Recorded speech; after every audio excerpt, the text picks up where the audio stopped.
Okay, today I'd like to discuss my process on how I go about doing my underpaintings. A lot of artists have asked, how do you go about doing your underpainting because you do your work so quickly? Well, I've learned over the years from my restoration background that the old masters did a process called protruto.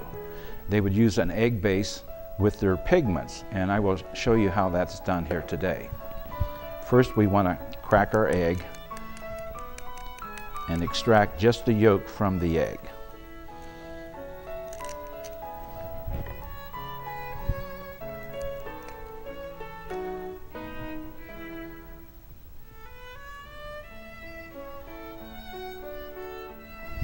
And at this point, I will lower the yolk out of the egg very carefully. We don't want to break it. We want it to stay in contact.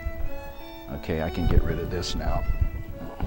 And what we want to do is dry the yolk off as much as possible so that we can pick the yolk up by the sack and puncture it over into our dish because we want pure yolk. And by rolling it around on a paper towel, it dries it off pretty quick and makes it more manageable. At this point, whoops. Let's hope we can pick her up here. She's wanting to stick to it. Okay, here we go. Now we have the pure yolk in our dish. This is what we want. We don't want the skin. The skin is what makes the eggs smell real bad, and they go rancid pretty quick. Okay, now that we have this out of the way, I will bring over some of my powdered pigment, and you can get this in many different colors, whatever your choice of color that you would like to use as your underpainting. On this particular process here today, I'm going to use a warm brown color because I like that, and this is going to be a warm painting. Now if I was to do a cool painting, I would probably mix up a green, maybe close to a terra verde or something along those lines as my base color. What we want to do is mix in the yolk as much as possible, get all of the granulars out of the way, make it nice and smooth, just like oil paint. You might want to spend a little time mixing this in to get it just perfect. You want a nice buttery consistence. This dates clear back to when the old masters would mix up their colors, or they would have apprentices make their colors. Okay, and once we have our mixture at a certain point here, this is starting to look pretty good, nice and creamy, almost just like oil paint, nice and thick, not runny.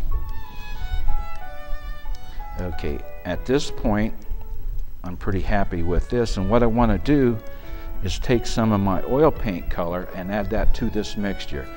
And usually you want it close to half and half on your mixture. I'm going to go just a little bit less because I want it to cross over from an oil base to a water base, which you can do with oil paints. And we will mix this up at this point.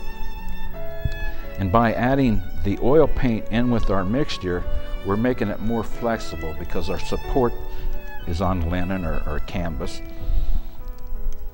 Whereas egg tamper, you have to use on a hard support. We want this flexible so that we can use it on our canvas. Okay, once I have this thoroughly mixed and a nice thick consistency here, this is looking pretty good. Okay, now at this point, I would like to take and do a test, and what I'll do is take a drop of water, add a drop of water to this mixture, and see if it dissolves. Okay, it still has too much oil content. It did not break down, so what I want to do is add just a little bit more egg yolk to our mixture.